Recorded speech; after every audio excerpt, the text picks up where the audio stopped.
Écoutez, bonjour à tous. Vous êtes en pleine forme, j'espère. Aujourd'hui, on se pose une question que tout le monde se pose à un moment ou à un autre. Comment faire sa demande de visa?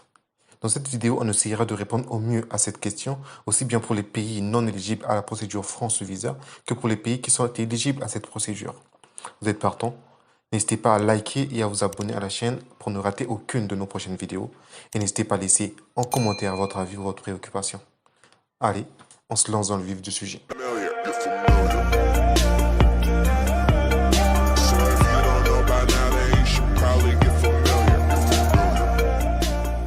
Comme vous devez déjà le savoir, pour effectuer sa demande de visa, il faut se rendre sur le site France Visa. Que votre pays soit éligible ou non à la procédure France Visa, je vous assure que cette étape, vous pouvez la faire.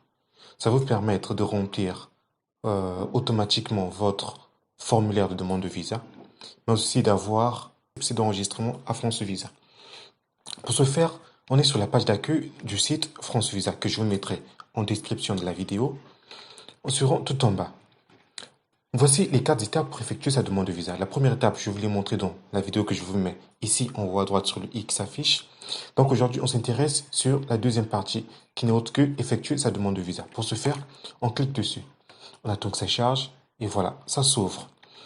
On descend tout juste en bas, je vous laisse lire tout ça si vous voulez. Moi, je descends tout en bas et je clique sur accéder à la demande de visa. Je clique dessus. Voilà.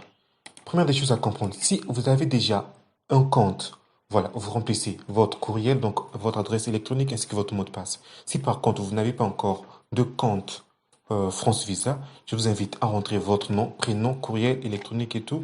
Vous suivez les étapes, la procédure qui vous sera indiquée sur le mail qui sera envoyé par France Visa pour ouvrir votre compte. C'est quelque chose de simple. Vous rentrez votre nom, prénom, adresse électronique et c'est tout. Ensuite, vous ouvrez le mail qui vous sera envoyé ou vous cliquez sur le lien qu'il y a à l'intérieur. C'est quelque chose de simple. Je vous laisse faire ça comme des grands. Donc, pour aujourd'hui, ce qui vous intéresse, je clique là-dessus. Vu que j'ai déjà ouvert mon compte à moi, je clique sur se connecter. Une fois connecté, on tombe sur cette page. Donc, première étape, je remplis le formulaire. Ensuite, on me montre les justificatifs qu'il me faut. Et ensuite, je prends un rendez-vous. On y va. La nationalité, vous le savez déjà si ce n'est pas la première vidéo de la chaîne que vous regardez. Voilà, je suis du Congo. Rejoignez-vous en voyage, ben là, c'est non. Votre séjour, lieu de résidence de votre dépôt de demande. Euh, je suis congolais, je vis au Congo, donc lieu de résidence, c'est également la République du Congo. Ville de dépôt de demande, Brazzaville, exactement type de visa. C'est un visa long séjour, supérieur à 90 jours, vu que je suis étudiant, vous rendrez compte que les informations que je rentre, c'est comme les informations que j'ai eu à rentrer lorsque je vous ai fait la vidéo sur le formulaire, comment remplir le formulaire de demande de visa. C'est pourquoi ici, les informations que nous rentrons là nous seront fournies en fin de vidéo sur un formulaire préalablement rempli automatiquement donc par le site. Voilà, c'est quelque chose de très intéressant. Je vous laisse suivre comment ça fonctionne. Donc, le nombre de mois de séjour, c'est supérieur à 1 an. Si je fais pour des études qui vont durer plus d'1 an, donc destination principale, c'est la France métropolitaine, donc la France que vous connaissez. En tout cas, si c'est pas la France métropolitaine, vous mettez votre destination finale. En tout cas, pour la grande majorité des étudiants, il s'agit de se rendre en France métropolitaine. On continue. Autorité émettrice du document. Je suis congolais, c'est toujours donc République du Congo. Document de voyage, son passeport ordinaire, car c'est un passeport, je suis étudiant, son passeport ordinaire. Numéro du document. Là, je vous laisse mettre votre numéro de document. Et bien, moi, j'imagine le mien, comme vous pouvez le. Voilà, numéro de voyage. Date de délivrance. Je dis, par exemple, c'était le 1er juin 2020. Date d'expiration, ben, c'est à titre d'exemple, en tout cas. Moi, je vous laisse vous rentrer des informations convenables. Là, c'est à titre d'exemple que je rentre ça. J'espère que ça va marcher. Votre projet. Je veux aller en France pour mes études.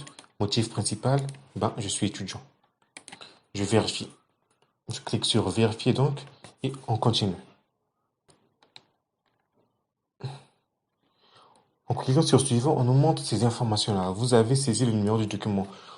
C'est important de faire attention au numéro de document qu'on saisit parce qu'une fois qu'on l'a saisi, une fois qu'on l'a saisi, on ne peut plus le modifier. Donc moi, je confirme vu que c'est juste à titre L'exemple, vous faites attention, lorsque vous remplissez le numéro, faites attention à ne pas faire une erreur, sinon vous pouvez plus modifier après.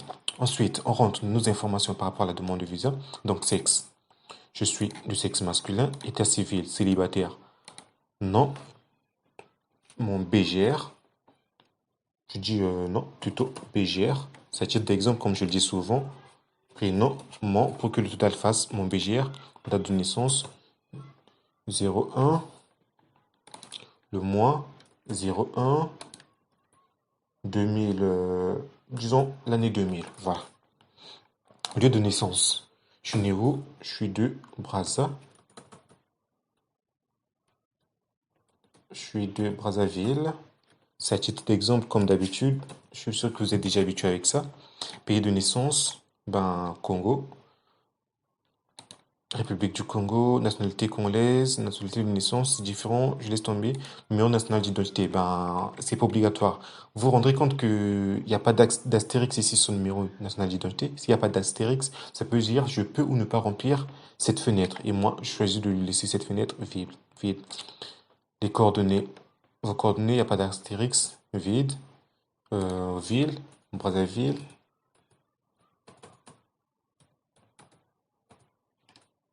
Pays,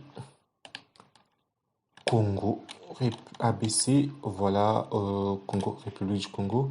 Adresse mail, c'est quoi déjà? Mon solide, bgr, arrobase, gmail.com. Inutile de vous dire que l'adresse mail que vous rentrez doit être valide. On continue. Détails sur votre identité. Résidez-vous dans un pays autre que celui de votre nationalité actuelle? Non. Si c'est oui, vous dites oui, parce que d'autres informations vous seront demandées en conséquence. Votre famille, rejoignez-vous votre famille en France? Non. Des membres de votre famille résident-ils en France? Je dis non, mais si c'est oui, évidemment, vous dites oui. Activité. J'ai pas d'activité. Qu'est-ce que je fais? Je suis sans profession. Exactement. Voilà. Donc, sur la partie votre activité. Sachez que vous ne travaillez pas. Ok? Vous travaillez pas. Vous dites simplement que vous êtes sans profession. Cliquez sur sans profession et ensuite sur suivant. C'est assez intuitif en tout cas, il s'agit simplement de rentrer des informations qui vous ont demandé et la suite est super simple. Indiquez ici si vous avez déjà résidé en France. J'ai jamais résidé en France, du coup, je coche non. Si c'est oui, je dis oui, mais c'est pas mon cas, du coup, je garde non. Et je continue, je clique sur suivant. Voilà. Là, maintenant, on demande des informations par rapport à notre séjour. Quelle est la date d'arrivée qu'on a prévue? Je vous rappelle que cette date, c'est à vous de la fixer. C'est à vous de savoir quand est-ce que vous voulez arriver en France et personne d'autre. Assurez-vous juste que ça soit des semaines, d'accord? Ou même un mois avant la date prévue pour le début des cours. Donc là, en l'occurrence, je prends par exemple juillet. Je dis que je vais y aller le 25 juillet pour une durée supérieure. Je suis là pour des études, donc c'est pour une durée supérieure à 12 mois. Motif. Ça, je laisse tomber. Je laisse tomber, je mets rien. Êtes-vous boursier? Je suis pas boursier, je mets non. Voyagez-vous avec des membres de la famille? Non. Suivant. Financement de vos frais de voyage. Vos frais de voyage sont financés par qui? Par vous-même ou par un garant?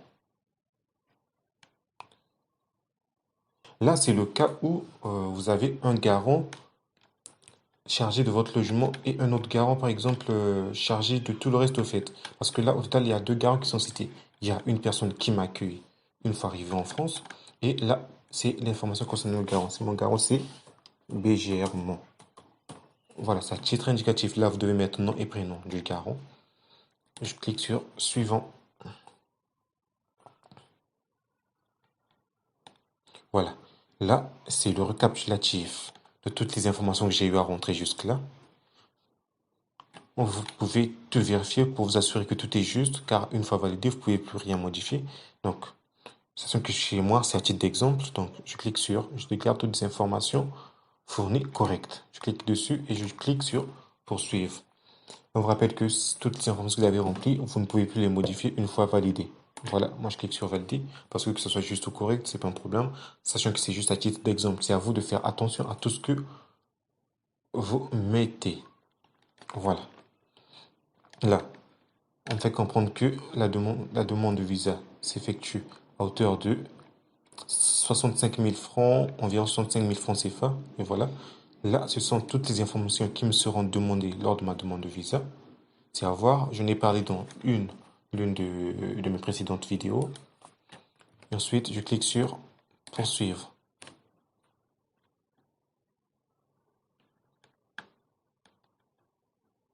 Ce qui reste à faire, c'est prendre un rendez-vous. En BGR, je teste que j'ai rempli tout ça, je coche sur oui, il faut cocher et je clique sur suivant. Ce qui restera à faire, c'est prendre un rendez-vous. Voilà. Là, en cliquant sur le PDF, on nous montre le récapitulatif de toutes les informations qu'on a eu à rentrer. Voilà, je clique dessus pour vous montrer. Voilà, c'est quelque chose de hyper intéressant parce que toutes les informations qu'on a eu à rentrer sont directement portées sur le formulaire de demande de visa. Voilà, nom, prénom, date et lieu de naissance, nationalité, voilà, tout ce qui va vous rester à faire, c'est imprimer ceci, ajouter une photo d'identité et signer. Voilà, tout ça est imprimé automatiquement et l'avantage, c'est que vous avez également le récépissé d'enregistrement France Visa. Voilà, ça peut vous être demandé lorsque vous effectuez une demande de visa. Si c'est demandé, voilà comment obtenir cela. C'est quelque chose d'important et une fois de plus, en fin de document, on vous présente les prérequis, donc tous les documents que vous devez avoir pour effectuer votre demande de visa. Là, vous êtes sûr que vous n'allez rien oublier parce que là, c'est par rapport à votre situation, par rapport à votre pays que ces documents ou ces prérequis sont demandés. Donc, assurez-vous que tout soit OK pour effectuer votre demande de visa. Une fois ceci fait, il vous reste plus qu'à faire votre demande de visa, il vous reste plus qu'à prendre votre rendez-vous. Alors, question, comment faire pour prendre ce rendez-vous? Voilà, pour éviter de faire une vidéo qui soit trop longue et qui va finir par vous ennuyer à regarder, pour aujourd'hui, on va s'arrêter là. Et dans la prochaine vidéo qui sera publiée dans la semaine, donc la semaine prochaine, je vais vous montrer comment procéder pour prendre ce rendez-vous, le dépôt de dossier. Pour le cas des pays d'Afrique du Nord, donc du Maghreb, et pour le cas d'Afrique, des autres pays d'Afrique, notamment le Sénégal ou le Congo par exemple. Voilà, pour aujourd'hui, on va s'arrêter là. Si jamais la vidéo, vous l'avez appréciée, laissez un pouce bleu et abonnez-vous à la chaîne pour ne rater aucune de nos prochaines vidéos, notamment la vidéo à venir sur la prise des rendez-vous pour la demande de visa. Pour aujourd'hui, on se dit ciao.